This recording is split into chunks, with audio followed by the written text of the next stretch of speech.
Nah, ketika Fatihah itu sebegitu keramatnya, sebegitu topnya, itu setan rapat, singkat cerita itu yang tadi dipimpin oleh iblis yang sedang terkapar apa? Terus kali obatnya nggak ada, cuma dia shock karena ada surat yang turun yang melafatkan itu pasti selamat dari apa?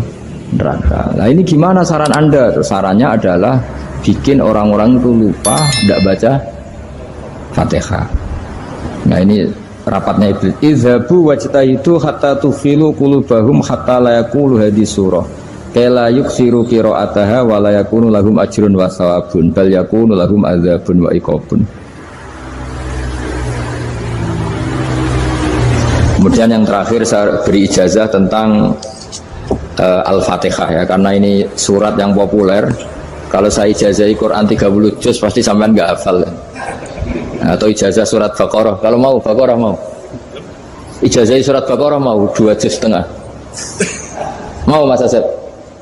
Ya Fatihah aja yang gampang ya. Nah, ya kulhu Fatihah ini paket ringan ini. Tapi pahalanya apa? Besar. Ini beda ya, artinya selama ini mungkin Anda baca tapi monoton ya. Tapi ini saya bacakan teks aslinya tentang istilahnya itu mazaya itu kelebihannya Fatihah. Saya baca Arabnya dulu, nanti ini terakhir ijazah. Tadi kan saran-saran umum tentang sosial ya, pokoknya jadikan kebaikan itu punya nilai sosial yang baik lah. Jadi nanti orang yang nggak amanah nggak laku ya, calon bupati, gubernur, presiden yang nggak amanah juga nggak laku. Begitu juga kiai yang tidak amanah juga nggak laku, suami yang nggak amanah juga nggak laku, istri yang nggak amanah juga. Sehingga kebaikan ini jadi nilai sosial yang dalam tanda kutip sudah keniscayaan. Yang diinginkan Allah itu seperti itu, bukan kebaikan yang dipaksakan karena kekuatan negara.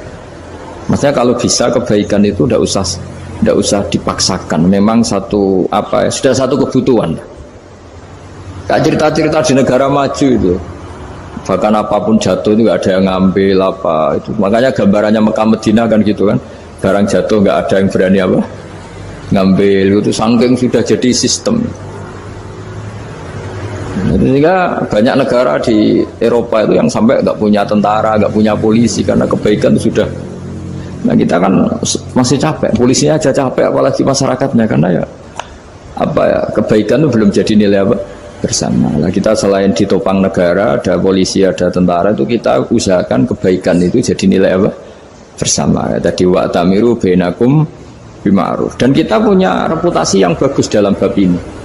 Saya masih ingat kecil saya itu yang jilbaban hanya keluarga kiai. Sekarang rata-rata masyarakat itu jilbaban. Dulu yang sekolah SMP, SMA itu jilbaban kadang dulu malah dilarang ya, harus sama seperti itu seragamnya. Sekarang sudah boleh dan nyaman. Lama-lama yang dapat simpatik ya yang pakai pakaian model tertutup seperti itu. Lama-lama gamane cara wong golek mantu ya golek yang seperti itu daripada yang blodor. Lama-lama jadi nilai bersama. Ya ingin saya seperti itulah. Di terminal juga sama. Orang mau makan cari warung yang kelihatan ada ayat kursinya, pakai jilbab, atau paling enggak dia enggak mungkin lah nyuguhkan yang tiren atau yang haram. Kan ada garansi sosial, ada apa? Ada garansi apa? Sosial dengan penampilan yang soleh itu kan, masa iya nyuguhkan oposan babi gitu misalnya itu. Jadi nilai sosial itu harus ya tadi harus benar-benar jadi nilai sehingga negara biar gak capek-capek. Polisi juga gak capek kan, karena tugasnya orang Jawa mau ngawat-ngawati tok, tapi sudah tidak perlu tegang karena kebaikan sudah jadi nilai apa bersama. Ya, ingat-ingat ya ayatnya tadi, wa'tamiru bainakum bima'ruf. Jadi kebaikan itu harus jadi nilai bersama. Iktimar itu menjadi urusan bersama. Makanya kalau kita rapat besar disebut apa? Muktamar. Muktamar itu urusan bersama. Tadi imamnya sholat juga menopang Gojek karena nggak lama-lama nopang Grab, nopang Kernet, nopang penjaga Indomaret, penjaga bensin, pom bensin. Nah dia hanya punya waktu 5 menit terus imamnya baca Baqarah kan.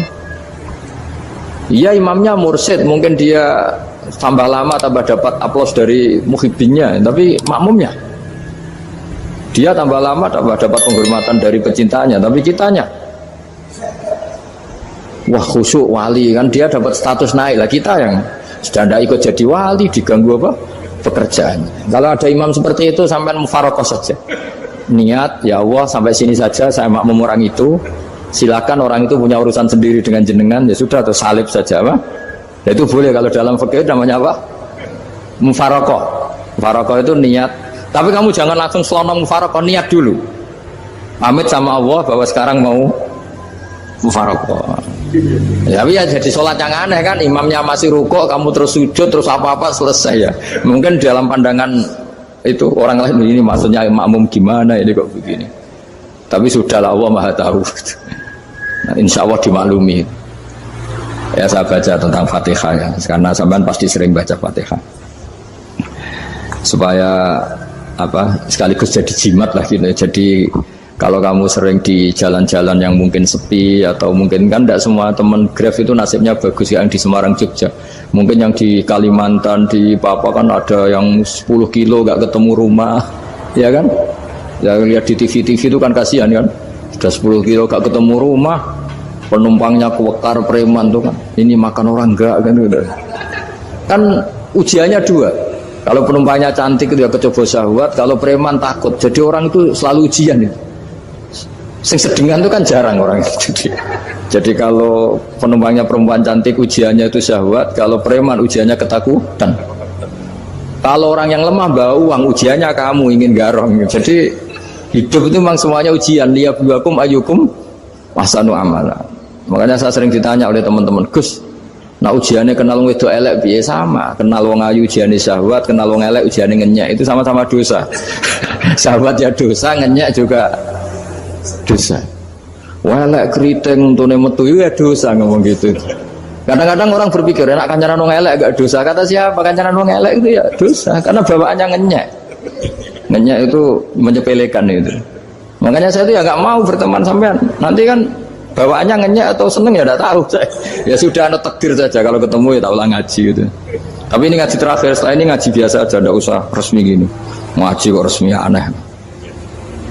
Pokoknya nanti suatu saat kalau pandemi sudah berlalu, saya akan ngaji Rebona. Lalu ini ngaji. Ini ngaji yang kurang bagus karena ngatur kiai kurang berkah ini. Nanti tapi ya lumayan lah, masih mau ngaji. Ngaji kok tanggal ini jam ini. Sekarang suatu saat kamu tak panggil, Mas Wahyu datang ke sini jam ini, tidak mesti bisa. Mungkin pas ada acara apa, oh maaf ke sini pas ngecek, pas apa. Gitu. Jadi ya sudah, tapi tak maafkan, enggak apa-apa. Takdir ya. Tak bacakan supaya sampean tahu keramatnya Bismillah.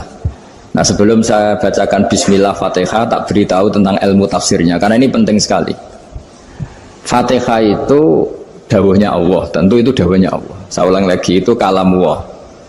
Tapi yang sudah diberikan kesampaian ke kita semua, sehingga seakan-akan itu menjadi dawuhnya kita ke Allah. Jangan salah loh ya, Fatihah itu dawuh Allah, tapi sudah diberikan ke kita, sehingga posisi kita itu yang punya itu. Nah kenapa ini perlu dijelaskan? Karena nanti ada kalimat iyyaka na'budu wa iyyaka nasta'in. Kalau itu masih kalam Allah, berarti Allah ngomong ke kamu, ngendikan ke kamu, kepadamu aku menyembah. Masa Allah menyembah kamu? Nah sehingga ilmu tafsir itu menyelesaikan itu dulu ya. Saya ulang lagi ya, sebelum sampean sering baca Fatihah, aku yakin ya sering baca. Tapi barokahnya tidak paham itu tidak pernah janggal. Enggak paham itu ya penting supaya tidak iskal, tidak janggal. Sebetulnya di kalimat itu ada yang janggal. Kalau Fatihah itu kalimatnya Allah atau kalam Allah, bagaimana dengan kata-kata iyyaka na'budu? Masa Allah ngendikan ke kita, kepadamu kami menyembah? Masa Allah menyembah kita? Maka penyelesaiannya secara ilmu tafsir gimana? Semua ulama mengatakan, bukan satu dua, semuanya mengatakan di Fatihah itu semuanya diberi kawalan kalimat. Saya ulang lagi ya, di Fatihah itu semuanya diberi awalan kalimat qulu, katakan wahai hambaku begini. Ya, katakan wahai hambaku begini. Nah, begini ini pelajaran dari Allah yang sudah diberikan ke kita. Terus kita mengatakan bismillahirrahmanirrahim, alhamdulillahirabbil, termasuk kita mengatakan iyyaka na'budu wa iyyaka nasta'in. Jangan bayangkan Allah ngendikan ke kita. Kalau Allah ngendikan kita berarti gini, hei wahyu, ihdinas siratal mustaqim, tunjukkan saya jalan yang benar. Nah nanti kamu terus, ya Allah, Anda aja minta tolong saya minta tolong siapa kan? Jadi panjang kan? Ya, saya ulang lagi ya. Jadi itu di Ulumul Quran diterangkan gimana? Sebelum baca Fatihah, ya. Fatihah itu kalamullah, ngendikane Allah, tapi yang sudah diajarkan ke kita dan sudah milik kita, sehingga kalimat itu menjadi milik kita. Tapi ya kalamullah, tetap kalamullah, tapi sudah menjadi milik kita. Udah paham ya? Ya pinter naon. Ya, karena kalau tanpa penjelasan seperti ini, Anda akan iskal. Bagaimana Allah, iskal itu janggal. Bagaimana Allah mengatakan iya karena butuh. Kan jadi aneh ya? Ya, jadi tak jelaskan secara ilmiah ya. Jadi kata ulama-ulama tafsir, ayat-ayat Quran seperti ini sebetulnya dimulai dari qulu apa? Meskipun nggak dilafatkan. Itu kan sama dengan qul huwallahu ahad Muhammad, katakan kalau Tuhan itu satu. Ya namanya Quran itu kan kalam Allah, membina nabinya, membina umatnya. Makanya dikatakan atau enggak, di sini tersembunyi kata qulu, katakan. Ya, jadi ya ibarat apa itu, kamu ngajari anak kamu lah, panggil jenengan bapak kulo. Itu maksudnya anak itu, kalimat itu kalimat kamu, tapi kamu ajarkan ke anak kamu. Terus anak kamu bilang, Pak jenengan bapak kulo. Nah, ketika kamu mengatakan jenengan, bukan kamu mengatakan jenengan anakku, berarti anakmu itu bapakmu, kan lucu kan? Anak kamu ajari jenengan bapak kulo, kamu engkau bapak saya. Terus anak kamu mengulang jenengan atau kamu bapak saya. Berarti itu kalimat yang kamu ajarkan, tapi sekarang sudah milik anak kamu. Kalau itu kalimat kamu kan lucu, masa anak kamu bilang bapak. Nah itu seperti itu. Jadi ulama memberi solusi atau jawaban iya karena abudu. Iya itu sebelumnya ada kata-kata qulu, katakan wahai hambaku, hubungan kamu dengan saya adalah katakan iya karena abudu wa iya karena nasta'in. Terus hubungan kamu dengan saya katakan juga dalam doamu ihdinas siratal mustaqim. Jelas ya, jadi itu kalam Allah yang sudah milik kita karena diajarkan Allah untuk kita. Dong ya. Ya dong ya, gak jelas ya. Tapi bagus, gak jelas itu bagus. Kalau kamu jelas gak jadi dikrem, jadi gubernur. Min azimi fadliha kasratu asma'iha wa fadail ukhra. Ini cerita dramatisnya surat Al-Fatihah. Qala Abu Hurairah radhiyallahu anhu inna iblisa ranna khina unsitat Al-Fatihah. Jadi iblis itu begitu kesakitan. Ini kitab Abu Abul Farad karangannya Syed Muhammad Alawi, juga kutipan dari beberapa kitab. Yang jelas beliau sendiri juga ngutip dari beberapa riwayat di beberapa hadis. Halaman 1, 2, 3. Ketika Fatihah turun itu iblis kesakitan, kayak orang sakit gigi lah, tersiksa sisanya karena turunnya surat apa? Al-Fatihah. Artinya kalau Anda baca Fatihah dijiwai, maka Anda melemahkan setan, melemahkan iblis. Wa qala Mujahid khina unzilat Fatihatul kitab ronna fastama indahu asyayatin. Jadi ketika Fatihah itu turun, iblis itu terkapar lah kira-kira, sampai dijenguk banyak setan. Jadi kemana di ICU lah kira-kira gitu kalau sekarang itu, entah COVID entah enggak tahu, pokoknya di ICU sampai dijenguk banyak setan. Enggak tahu bawa apa enggak tahu, pokoknya dijenguk banyak setan. Ono yang nyangoni karena ini apa? Ketuanya apa? Pingsan, sakit. Jadi iblis itu sakit sampai dijenguk anak buahnya setan-setan. Ya semoga kalian semua tidak kenal setan. Kalau kenal berarti teman apa? Wa qalu misla dzalik wa qala lahum laisa mimma taquluna syai'un walakin unzilat suratun laisa ajru qailiha illa an harramallahu alaihi nar jahannam. Saya ini bukan sakit fisik kata iblis. Kamu tidak usah jenguk saya, datangkan dokter terbaik, tidak usah. Saya ini tidak sakit fisik. Saya ini sakit karena ada surat yang diturunkan, yang pahala yang melafatkan surat itu pasti selamat dari neraka. Padahal misi terbesar saya ini supaya manusia masuk neraka. Sekarang punya tamengnya. Wah pusing kan? Ya seperti orang lah, goda sampean ternyata sampean setia, itu kan pusing. Nah ternyata tidak setia, itu yang akhirnya ribet kan itu. Jadi iblis itu cita-cita terbesarnya kan semua orang itu masuk neraka. Nah sekarang turun satu surat yang gara-gara surat itu siapapun yang baca dijamin selamat dari neraka. Jadi walakin unzilat suratun laisa ajru qailiha illa an harramallahu alaihi nar jahannam. Karena jadi dia shock lah, kalau orang di Jawa itu bilang shock. Aduh sial nasib saya ini umat nggak bisa saya goda lagi karena punya tamengnya tadi punya. Qadba tolakai dukum mamakrukum. Rekayasa kalian sekarang itu tidak ada gunanya semua. Nah, ini alhamdulillah di Indonesia kelihatan kan banyak yang miskin, banyak yang susah. Tapi selagi mereka masih sholat, itu keinginan mencari halal itu masih tinggi. Kayak apa kita di tengah kota, jauh dari anak istri, jauh dari tetangga. Biasanya kalau orang jauh dari anak istri, tetangga kan sakar pede. Tapi yang soleh masih banyak, sudah jauh dari keluarga tetap lurus. Loh, kalau yang dekat lurus kan wajar, konangan wong akeh kan. Ini sudah jauh masih lurus. Nah ini nggak lepas dari barokahnya surat apa? Surat Fatihah tadi. Jadi karena ada surat yang menjamin pelafalnya atau qailiha terbebas dari api neraka.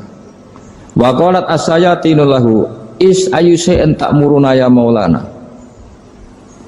Faqala lahum idhabu wajtahidu hatta tukhfilu qulubahum hatta la yaqulu hadhihi surah. Lalu kita gimana? Jari para setan begitu. Lalu kita gimana? Terus kata iblis, sudah bikin mereka lupa sehingga tidak baca lagi. Selagi masih baca kita pasti keok. Jadi kalau sampean sudah jarang baca Fatihah itu berarti sudah bagian dari kemenangan apa? Iblis. Jadi kalau sampean sudah jarang baca Fatihah itu berarti bagian dari kekalahan Anda, kemenangan iblis. Masih sering baca? Berapa kali? 5 kali sholat. Terus apa lagi? Kalau ngajarin itu juga selain itu juga. Kok 5 kali tok itu? Berarti pas sholat fardu tok itu? Enggak 5 kali itu mendingan itu 17. Kamu itu ngitungnya jangan 5 ini. 5 waktu saja. 5 waktu itu berarti lumayan kan? Berapa? 17 ya? Iya. 17 ya? Ya 17, tapi kalau makmum tuh sering separuh kan, apalagi makmum terawih. Ya kan? Makmum terawih itu bacanya Fatihah ada yang sempurna enggak ya? Ya enggak lah. Baru alhamdulillah rabbil alamin mampu ikut ruko kan gitu. Makmum kan yang terawih lah Mas. Kalau terawih jarang sempurna ya. Fatihahnya itu. Kan imam sudah ruko, kamu bacanya Fatihah sampai mana tuh? Baru setengah ya. Ya paling pas raweh aja kan tidak sempurna ya. Apalagi kalau imamnya sing kilat tuh, waduh malah. Nah ketika Fatihah itu sebegitu keramatnya, sebegitu topnya, itu setan rapat singkat cerita itu yang tadi dipimpin oleh iblis yang sedang terkapar apa? Terus tadi obatnya nggak ada, cuma dia shock karena ada surat yang turun yang melafatkan itu pasti selamat dari apa? Neraka. Nah ini gimana saran Anda? Terus sarannya adalah bikin orang-orang itu lupa, tidak baca Fatihah. Nah ini rapatnya iblis. Izhabu wajtahidu hatta tufilu qulubahum hatta la yaqulu hadhihi surah. Kala yuksiru qira'ataha wa la yakunu lahum ajrun wa thawabun bal yakunu lahum adzabun wa iqabun.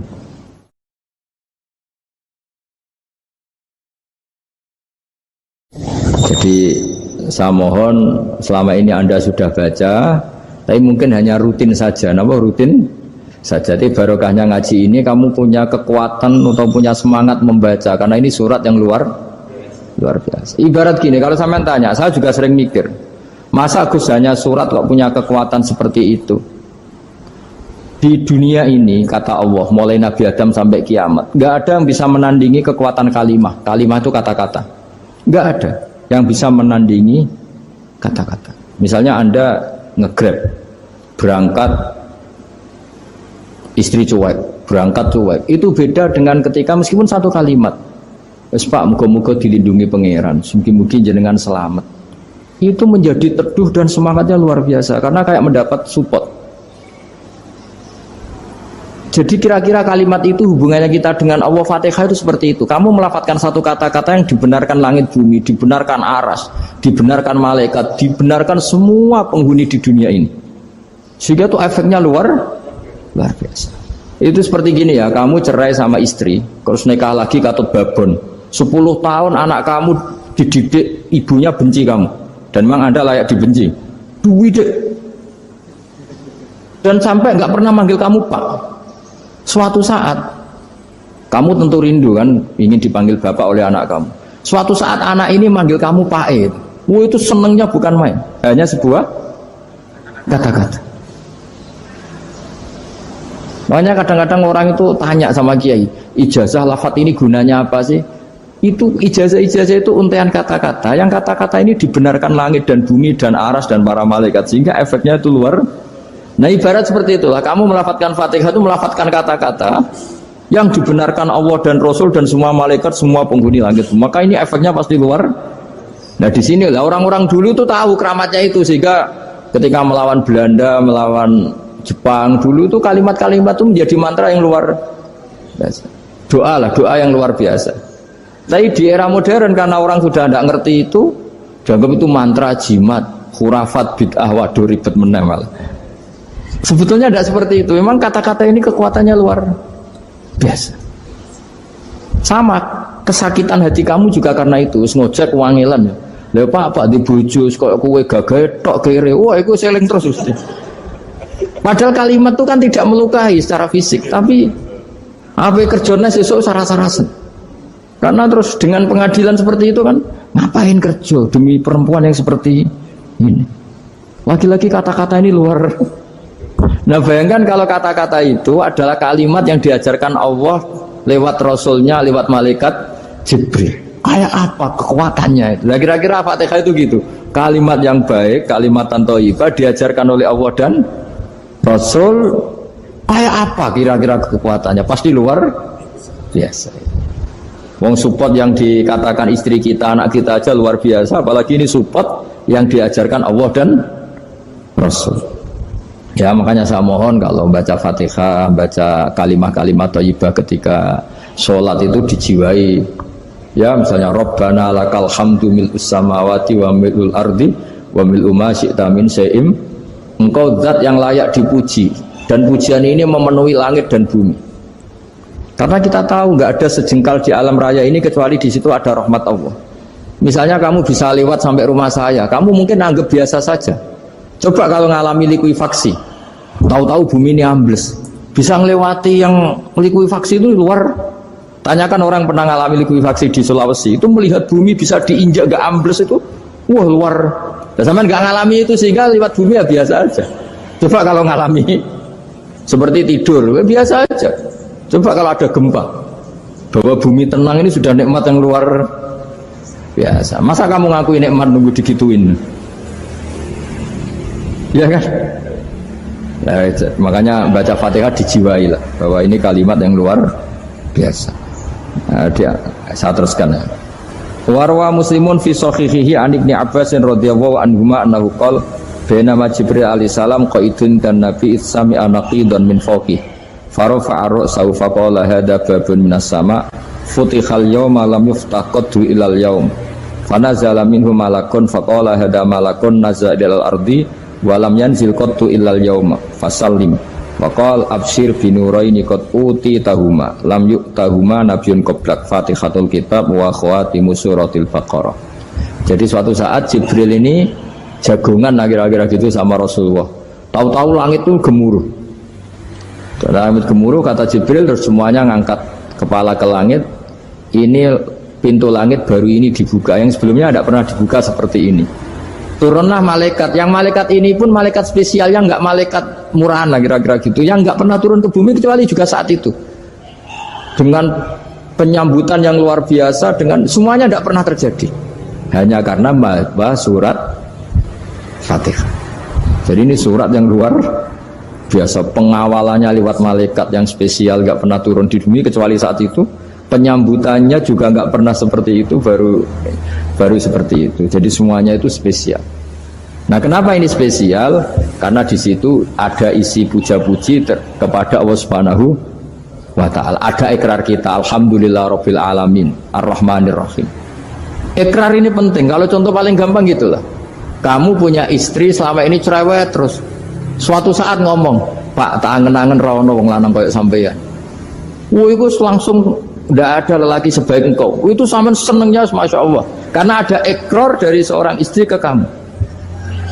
Nah bayangkan kalau ikrar kita sebagai hamba diakui oleh Allah Subhanahu, maka ikrar ini akan dicatat sebagai kebaikan kita yang kita panen nanti di akhirat. Karena ada ikrar, kita ikrar bahwa Alhamdulillah Rabbil Alamin, kita ikrar Ar-Rahmanir Rahim, kita ikrar Maliki Yaumiddin, kita ikrar Iyyaka na'budu wa iyyaka nasta'in. Sampean misalnya jadi orang Indonesia, ketemu orang Indonesia yang makmur di Jerman, terus lupa Indonesia.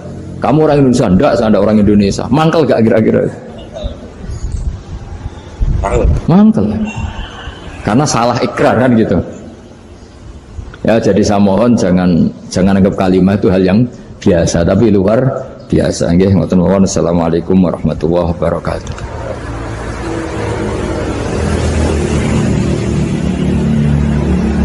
Saya berkali-kali kampanye di mana-mana lah, kampanye dan menganjurkan. Di antara catatan dalam Suhufi Ibrahim wa Musa kan ada kan di Quran itu yang dinamakan lampiran-lampiran wasiatnya Nabi Ibrahim dan Nabi apa? Musa. Itu di antara catatannya begini. Orang yang punya akal itu adalah orang yang bisa menikmati sesuatu yang baik. Misalnya gini, contoh gampang gini. Kamu punya anak pertama atau punya anak yang masih kecil, itu gendong tuh senangnya bukan main, melihat anak sehat tuh senangnya bukan main. Mungkin saat itu banyak orang yang sedang maksiat dengan perempuan nakal atau dengan teman-teman nakalnya, yang nganggap seperti itu tidak nikmat. Tapi andekan ini ditimbang ya ditimbang. Yang maksiat tulan misalnya paling ukuran bahagianya itu 70%. Tapi yang ini, yang nimang anak baru lahir atau masih kecil, corong Jawa ngeloni anak, bisa saja bahagianya itu sampai 100%. Artinya selama ini kesalahan kita adalah nganggap maksiat itu pasti menyenangkan dan taat itu tidak menyenangkan. Makanya saya berkali-kali fatwa, untuk melawan kenikmatan maksiat, orang harus terbiasa menikmati taat, menikmati kebaikan. Jangan kira kita nimang istri nikmat, nimang anak nikmat, ketemu teman yang lama tidak ketemu juga nikmat. Artinya kita akan melewati berjam-jam untuk jagungan sama teman, sama anak, sama istri. Dan itu harus kamu nikmati supaya mengganti tidak berkebutuhan nikmat yang lewat jalur maksiat. Jadi saya mohon sarana-sarana yang menyenangkan itu, yang taat itu kita maksimalkan. Makanya bapak saya itu sering pesen, kowe nak ngaji sing guyon, sing seneng. Nganti wong maksiat itu karena cari kesenangan. Coba kalau kesenangan itu sudah didapatkan saat taat, maka tidak butuh lagi kesenangan yang berbentuk maksiat.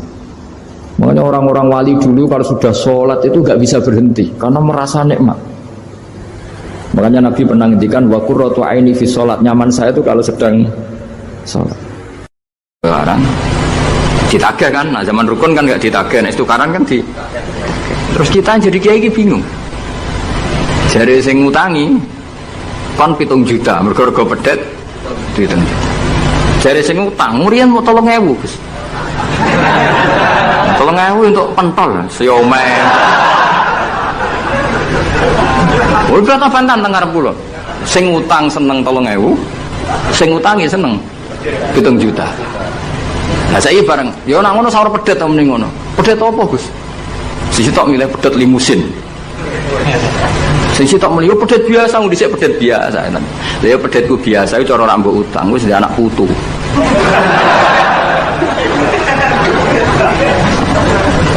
Coba tahun 70 nak duwe anak putu wis luas kan. Tapi jare sing utang, lah anak mati. Coba kalau kamu jadi kiai itu coba mau apa coba? Mulane wong dadi kiai iku berat-berat itu. Ora berat nih, konsultan hukum itu sampean jadi pengacara, menang ra menang nak sing kelas Jakarta itu 1 miliar. Nak kelas kabupaten jadi 5 juta. Dadi kiai gak salam templek 20.000 taruhane swarga neraka. Wong desa paling salam templek 50.000 20.000. Takokane nak dijawab kliru swarga. Mane kula berdalu sing rayu pangeran Gusti wis pantese kula mlebu swarga. Wong ora melok utang kok melok mikir.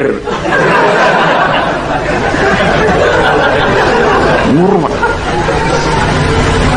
Wonten tiyang setengah demenan, setengah nikah niki lapure mbek kiai. Wonten rondo ku ayu. Wis rondo ayu ning ndi menarik sunnatullah. Dirabi tiyang di masna lah, sirri. Suatu saat rondo iki wis ora seneng mbek sing lanang. Jare rondo iki muni wis dipegat. Sing lanang digoleki wis ora ono. Ketoke ya rong megat. Nah cara hukum itu kan terus kene dadi kiai melok bingung. Bingungnya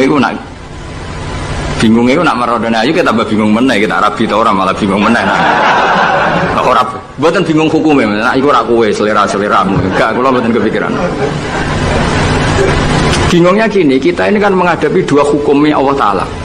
Nak delok tolak dan tidak tolak, berarti cara al-aslu adamuhu. Berarti kalau mungkin tolak, mungkin tidak, pilihannya tidak tolak, karena al-aslu adamut tolak. Tapi kalau melihat al-musaddaq fil uqud itu biqauli arbabiyah atau qaulu arbabiyah. Padahal ini perempuan ini mengklaim sudah ditolak.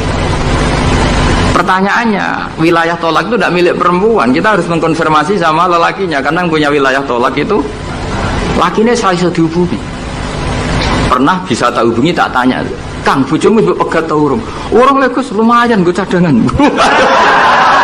Pusing meneh kan. Dilaporane KUA ora resmi. Coba kira bingung dadi kiye. Ngukumi salah neraka. Ngukumi bener ora melok ngeloni wis jejer gak pesen. Kan ora ono untungi. Salam dan lek mau 20.000 iku. Lho kira ora rasane dadi kiai. Akhirnya kula nak ketemu sing lanang tak wamuk. Kowe nak kepengin ra mlebu neraka, nak megat-megat nak ora-ora. Mergo Quran iku paling anti iku fatadzaruha kal mu'allaqah, ngembahno wedok iku koyo gantungan, kawin ora. Kowe iku mungkin kira mlebu neraka lewat gak megat, tapi iso mlebu neraka mergo mangkelno aku tak omong ngono. Aku donga aku rapati mandi lah, tapi nak ndongak mlebu neraka, kowe mlebu neraka ketoke mandi. Mangkel Allah. Ya mun Gus apa gate ben jelas aja ben jelas. Karena ngel-ngel orang coba. Makanya Allah itu anti betul kalau ada orang lelaki menggantung perempuan. Di antara pantangan yang diajarkan apa? Fala tamilu kullal maili fatadzaruha kal mu'allaqah. Karena dia ini mau butuh cadangan tok. Nah lagi nenengan mbek bojone kok ndek alternatif. Mergo si wong iki zina moh, tapi kalong jatahe biologis ya moh. Wis ngono-ngono kan urusanmu, aku sing pusing, mesti ditakoki hukume. Lah bolak-balik nak kiai sing terkenal gak ngalim ora ono wong takok. Mau wong rono dukun mandi ra mandi nyekeki ning ngarep. Nanti dadi kiai hukum mbek kiai dukun. Kiai dukun kan mandi ra mandi mukadimah segula 2 kilo. Nak mandi ditambahi, nak ra mandi gak ditarik. Aman kan? Nak kiai hukum ora. Ngomong halal haram wis repot, nak salah neraka. Bener 20.000. Ruwe padahal. Nane kula sering rayu pangeran Gusti kula niku pantese mlebu swarga. Salah kula kata Allah, pokoke pantese mlebu swarga. Jadi mboten urusan GR mboten, jenengan pantese ulama mlebu swarga. Yo repot. Pemene urusan kawin, riba. Karena kita ngadepi hukum sing rubahnya itu Masya Allah. Ya kayak tadi misalnya kue anut uang itu tidak turun. Darani goblok. Wong gladak kula yang sekarang dinyang wong 200 juta sekarang itu dulu buyut saya kata ibu tukune mau 700 rupiah. Karena uang dulu kan ono sen, di bawah sen ada lagi, di bawahnya lagi ada lagi. Jadi 700 rupiah itu. Nah saiki misalnya gladakku tak dol 700 rupiah. Iku nggo tuku genteng tok ya ora cukup. Makanya kita ini jadi bingung kan kalau ngukumi utang piutang di masa lalu itu dikrus pakai apa? Ada ulama yang mengatakan dikrus pakai emas. 700 rupiah zaman itu kalau digramkan dapat berapa gram? Ya memang itu paling gampang. Sampai sekarang ya kita pun seperti itu. Misalnya Makanya untungnya pangeran itu luar biasa ya. Perangkat itu tetap ditetapkan sama Allah. Misalnya gini, ada orang konflik utang piutang di depan saya. Tak takoki pedet zaman itu regine pinten, Mbah? Zaman itu 700 Gus atau 3.000. Ya sudah kita tanya di apa itu? Di apa sajalah tanya yang ahli-ahli emas itu tahu. Zaman itu 700 rupiah atau 3.000 dapat emas sekian gram. Mau tidak? Jadi Allah itu menyediakan perangkatnya. Galah kalau nu kathah kanca akrab sing bakul emas. Jadi kalau nu akhirnya takut, iku golek referensi emas tahun 70 itu 3.000 untuk pirang gram. Ternyata ya untuk wakeh. Karena polanya sama, napa? Emas itu kan sama terus sampai ila yaumil kiamat. Makanya bank di dunia pun, World Bank maupun BI sampai sekarang acuannya tetap harga emas. Itu Allah Subhanahu wa taala. Allah itu zat sing maha pinter. Jadi nilai dolar, nilai rupiah gak stabil tapi harga emas tetap stabil. Artinya gini, kalau kita utang 1 juta zaman itu kok untuk emas 2 gram, 10 tahun kemudian ya sudah, pokoknya emas 2 gram. Meskipun sekarang harganya 4 juta. Paham ya?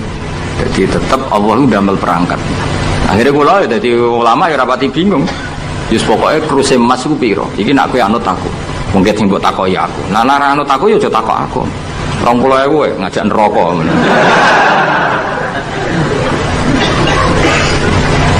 Ya, maksudnya ini masih ngaji ini mboten. Nah, mulane akhir ayat sing turun ku ayat den be ayat riba.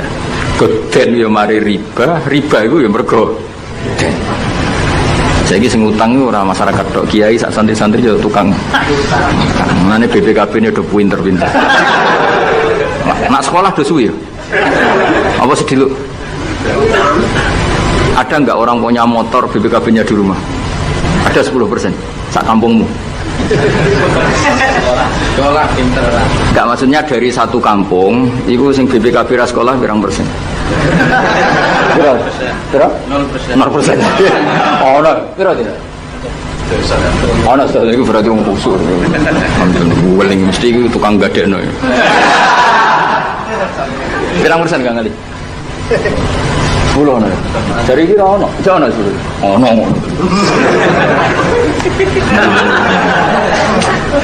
Saya Piro pirang persen ya? Semua tok. Kalau sertifikat tanah akeh ndi? Maksudnya lebih akeh sekolah ya apa akeh ning omahe? Oh, berarti nak motor, mobil akeh sing sekolah. Nah,